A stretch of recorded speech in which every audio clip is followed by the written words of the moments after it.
implementasi uluhiyah, tauhid pada hati, warububiyah, tauhid pada intelektual kita, akal pikiran kita, pandangan mata kita, otak kita, kita implementasikan dalam sholat. Maka kemarin dari ibu-ibu kita ada yang bertanya, kenapa kita diperintahkan untuk sholat? Kan banyak amal yang lain. Ada yang puasa, ada yang haji, ada yang zakat, ada yang sedekah, ada yang ngaji. Kenapa diperintahkannya untuk sholat? Kenapa diperintahkannya hanya sholat yang utama? As-sholat imaduddin.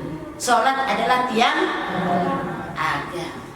Maka ketika kita tauhid udah masuk dalam hati, baik tauhid uluhiyah maupun tauhid rububiyah, maka diimplementasikan dalam sholat.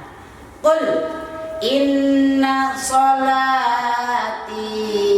wa nusuki wa mahyaya wa mamati lillahi rabbil alamin. Rabbil alamin, rububiyah itu Tuhan semesta alam. Uluhiyahnya mana? Uluhiyahnya adalah ketauhidan kita pada sholat. Bu, kan ibu lagi duduk di sini nih dari pagi nih.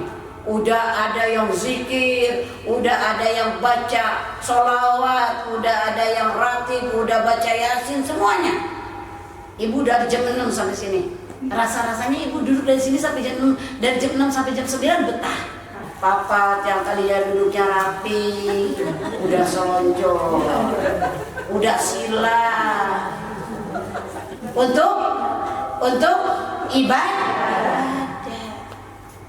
Tapi coba kalau ibu Yati duduk di warung dari jam 9 sampai jam 3 sore, ngerumpi, ngobrol. Ini kita udah jam berapa ya? 2:30 gua belum sholat zuhur.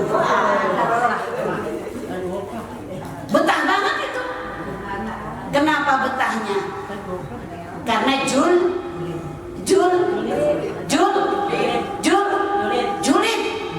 Ngapain julid? Ngomongin orang dari A sampai Z. Nggak kerasa. Enggak ada. Duduk di sini. Rasanya udah pantat, masya Allah, pengen kentut ditahan, takut kedengeran, udah kedengeran malu, kentut juga, nggak kedengeran tapi baunya selalu ada kemana-mana. Itu adalah ngaji ibadah. Yang paling sulit apa? Itu Ibu Yati dari jam 9 sampai 1:30 sampai jam 2 nggak kerasa. Pas dia bilang nggak terasa ini ya udah jam 2. Belum sholat zuhur. Dari jam 9 sampai jam 2 belum sholat zuhur. Pas dia mau sholat sampai ke rumah enggak langsung dia sholat itu. Geleh dulu. Udah sholat, dilaksanakan sholat paling banyak 10 menit juga rasanya males luar biasa. Iya Pak ya? Bu, karenanya kuncinya apa sih supaya sholat ini nggak males? Kuncinya balik lagi kepada ikhlas. Kalau ibu mau sholat, lalu kemudian ibu hatinya masih gerutu, masih dumel, maka itu ibu cuman ritual biasa saja. Sholat dalam ilmu tasyawuf ada 2. Apa itu? Sholat hakikat sama sholat syariat. Kita maksudnya sholat yang mana? Hakikat atau syariat? Sholat? Ayo saja rohaya, sholat apa buat kita? Hah? Syariat. Apa beda syariat dengan hakikat? Sholat syariat, ibu Ustazah Yati Wawan sholatnya habis ngerumpi, Ustazah ngerumpi. Habis ngerumpi cuma 10 menit. Dijalankan dari mulai wudhu sampai sujud sampai semuanya itu 10 menit. Udah 10 menit itu Bu Yati tuh hatinya gelisah. 10 menit itu karena hatinya gelisah, karena sholatnya tidak ikhlas, maka rasanya lama sekali. Jadi Bu Yati Wawan mensyariatkan bahwa Bu Yati sholatnya disebut syariat. Dia sholat secara syariat, kelihatan. Tapi kalau ibu hatinya udah ikhlas, sholat gua bangun qiyamul lail dari jam 3, ya anak sholat dari jam 3 rasanya bentaran banget, udah datang waktu subuh. Ya Pak ya Bu? Ya. Makanya wa minal laili fatahajjat bihi nafilatan lak. Sholat tahajud sebagai tambahan. Kapan sih jadwal-jadwal tahajud? Besok minggu depan kita bahas. Dari sejak maghrib sampai subuh, di mana jadwal tahajudnya? Sholat syariat. Udah sholat syariat, itu Ibu Yati masih bergejolak, masih perang dengan hawa nafsunya. Duduk dari jam 9 sampai jam 2 rasanya cepet banget. Sholat 10 menit rasanya lama sekali. Kenapa? Karena hatinya belum ikhlas. Tapi kalau sholatnya dengan hati yang ikhlas, yang khusyuk, inna sholati wa nusuki wa mahyati lillahi rabbil alamin, duduk rasanya kok 10 menit itu cepet sekali. Kata Syed Sabiq mengatakan bahwa dalam fikih ibadahnya, sholat itu as-sholat ad-du'a. Sholat adalah doa. Karena itu banyak-banyakinlah bacaan-bacaan dalam sholat, karena sholat itu adalah doa. Ibu Ustazah Rofiah pengen banget anaknya lulus dengan nilai bagus, pengen anaknya dapat kerja yang bagus, maka banyak-banyak doa dalam sholat. Yang paling dekat pada Allah itu saat kita sholat adalah saat waktu sujud. Dan sujud ini adalah implementasi sholat utama kita. Disitulah Allah menyebutkan tidak akan diterima amal apapun sebelum sholatnya diterima. Awwalu ma yuhasabu bihil abdu yaumal qiyamah as-sholat. Kenapa diperintahkannya pertama kali sholat? Sholat yang agama setelah tauhid uluhiyah, setelah mentauhidkan Allah. Kan nggak mungkin, kan tidak kali kita ujuk-ujuk sholat tanpa kita tahu siapa yang disolatin. Kan nggak mungkin kita ujuk-ujuk ibadah siapa yang mau diibadahin. Maka ketika kita mau sholat, ketika kita mau ibadah, maka kita tahu siapa yang kita mau ibadahin. Ketika mau hadir Isra Mi'raj, tahu nggak tujuannya hadirnya kemana? Tahu nggak Bu? Tahu. Kemana? Ke majelis taklim. Berarti duluan Isra Mi'raj atau duluan Najis Salim? Hah? Majelis taklim. Iya majelis taklim. Paham nggak? Maka tauhid dulu, percaya dulu, uluhiyah dulu. Yakin dulu di dalam hati. Wa ma khalaqtul jinna wal insa illa liya'budun. Maka tidak kami ciptakan jin dan manusia kecuali untuk menyembah Allah. Ada enggak Allahnya? Ada. Tuhannya dulu ada, Allahnya dulu kita yakinin dengan tauhid uluhiyah, tauhid ilahiyun, tauhid ketuhanan. Setelah kita tauhid uluhiyah, yakin adanya Allah baik pada diri kita maupun pada penciptaannya yang kita sebut tauhid rububiyah, maka dia terkumpul dalam sholat.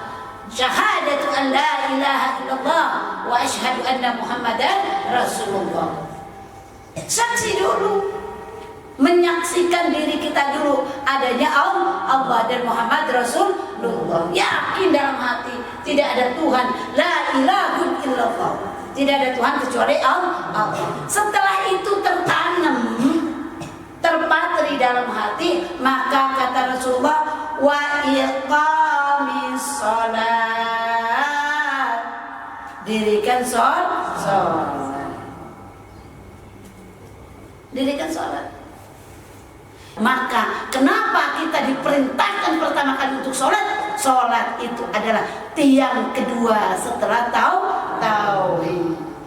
Bikin rumah tiangnya dulu yang kuat, pondasinya dulu yang kuat. Sholat juga implementasi syukur kita. Mau ngapain lagi kita? Kata Allah, wa ma khalaqtul jinna wal ins.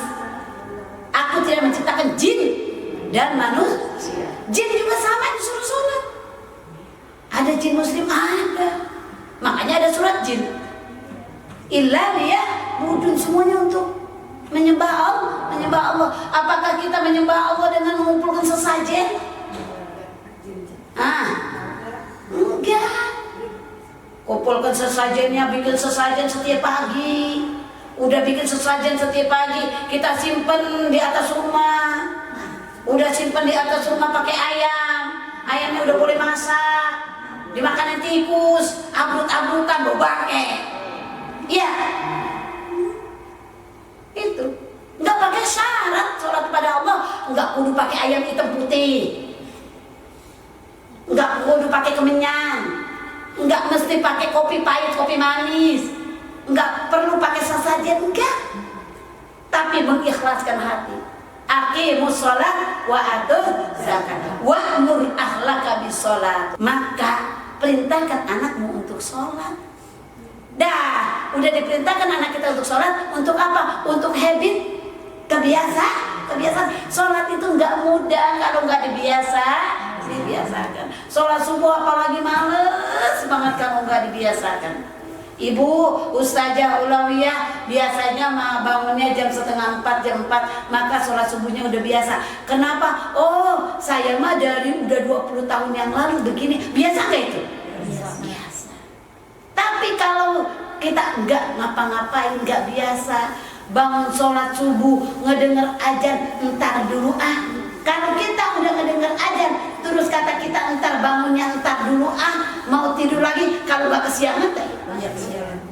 Iya Pak ya? Iya.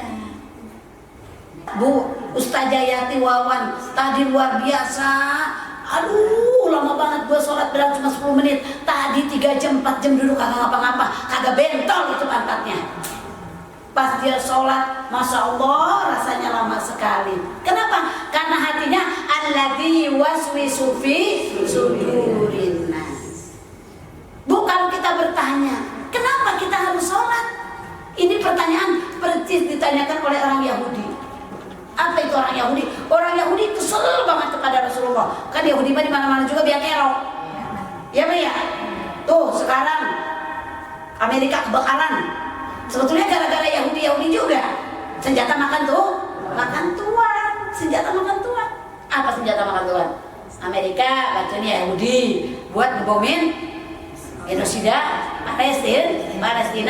Palestina udah kebingungan siapa lagi yang bantuin. Ya Pak ya? Akhirnya dibenturkan itu Yahudi dengan Amerika, dibenturkan sama-sama. Allah yang bantuin. Allah yang bantuin. Apapun ceritanya itu adalah Allah yang bantuin. Nah, ulama Yahudi datang kepada Rasulullah. Ya Rasulullah, kenapa sih engkau harus memerintahkan umatmu sholat 5 waktu? Dan udah ditentukan juga waktunya. Zuhur, asar, maghrib, isya, subuh. Emang gak ada lagi yang lainnya? Persis ini pertanyaan. Emang gak ada ibadah-ibadah yang lebih utama dari sholat? Tidak ada. Kecuali tauhid. Mengesahkan Allah. Habis tauhid, sholat. Sholat adalah gembok buat membuka pintu gerbang surga. Idza saluhal amalu kullu wa idza fasadal amalu kullu. Jika sholatnya bagus, maka gembok terbuka, semua amal ibadahnya dianggap baik. Wa idza fasadat, sholatnya ancur-ancuran, sholatnya enggak bagus, hatinya enggak pernah hadir, maka fasadal amalu kullu, amalnya juga dianggap tidak diterima, rusak juga. Nah, 5, udah tinggal kita 5 yang kita bahas. Apa itu? Kata orang Yahudi, apa sih wahai Rasulullah, wahai Muhammad, apa sih istimewanya? Kok sholatnya zuhur, kok sholatnya asar, kok sholatnya maghrib, kok sholatnya isya, kok sholatnya subuh? Ada lagi? Nggak ada lagi yang lainnya? Apa itu filosofinya? Rasulullah dengan tenangnya jawab. Rasulullah mah luar biasa. Walaupun Nabi Umi jawab. Apa jawabnya? Nih, ibu di sini harus tahu. Sholat zuhur filosofinya adalah bahwa semua makhluk Allah, semua manusia posisinya pada waktu zuhur sedang berada di bawah arsy. Walillahi yasjudu man fis samawati wal ardh taw'an wa karha wa zilaluhum bil ghudwi wal asal. Apa katanya? Walillahi yasjudu man fis samawati wal ardh. Pada zuhur itu semuanya hamba Allah, semuanya berada di bawah arsy. Man itu buat hidup dan buat orang mati. Baik orang hidup maupun orang mati. Kata kita melihat pohon itu adalah mati ya. Padahal pohon itu hidup. Dia dipanggilnya man. Man. Walillahi yasjudu man fis samawati wal ardh. Yang ada di langit, yang ada di bumi pada waktu zuhur itu semuanya berada di bawah arasnya Allah Subhanahu wa ta'ala. Di langit dan di bumi sujud semuanya. Tau'an wa karha, baik secara sukarela maupun dipaksa. Wa zilaluhum bil ghudwi wal asal. Apa? Bayangannya saja, bayangannya itu pada waktu zuhur semuanya adalah baik secara sukarela maupun secara dipaksa. Semuanya bayangan itu pun sujud kepada Allah. Gak gampang loh urusan sujud ini. Nanti kita bahas terkait sujud. Luar biasa nih sujud. Sujud ini menyelamatkan kita sampai di akhirat nanti. Orang di akhirat ketika Allah suruh sujud, dia gak bisa sujud. Kenapa? Ternyata di dunia dia tidak pernah sujud. Asyar. Kenapa wahai Muhammad? Ada waktu namanya asyar. Asyar itu kata Rasulullah, asyar adalah Nabi Allah Adam alaihissalam dikeluarkan, diusir dari surga karena istrinya makan buah terlarang. Pada kapan? Waktu asyar. Lalu kemudian maghrib diterimanya taubatnya Adam alaihissalam. Rabbana zolamna anfusana wa illam taghfir lana wa tarhamna lanakunanna minal khasirin. Kalau ibu banyak dosa, saya mau nanya, ibu pernah punya dosa nggak? Ngaku banyak mantu saya.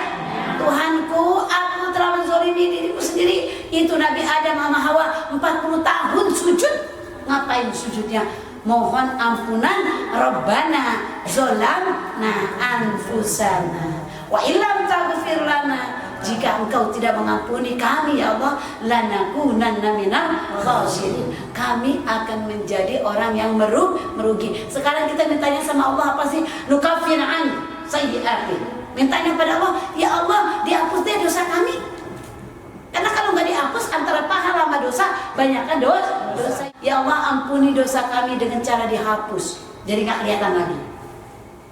Maghrib tuh, maghrib diterimanya doa Nabi Adam. Dikabulkan doa Nabi Adam maghrib. Isya itu adalah kegelapan malam dan kegelapan hari kiamat. Ibu sekarang udah terbiasa dengan listrik. Listrik mati, apa kata ibu? Gelap banget ya? Ya Allah gelap banget ini, listrik mati, gelap. Hari kiamat juga sama, gelap luar biasa. Maka malam hari gelap tanpa ada lampu, tanpa ada penerang, tanpa ada listrik. Hari kiamat juga gelap, matahari digulung, bulan digulung, semuanya penerangan ditutup oleh Allah, gelap semua. Maka sholatmu adalah nurun, sholatnya menjadi cahaya. Waktu subuh, kenapa waktu subuh? Subuh adalah untuk mengimbangi antara penyembah matahari dengan penyembah Allah. Orang Yahudi nggak bisa jawab lagi. langsung ngabur, langsung pergi. Kenapa? Itulah kecerdasan jawaban dari Rasulullah Muhammad sallallahu alaihi wasallam.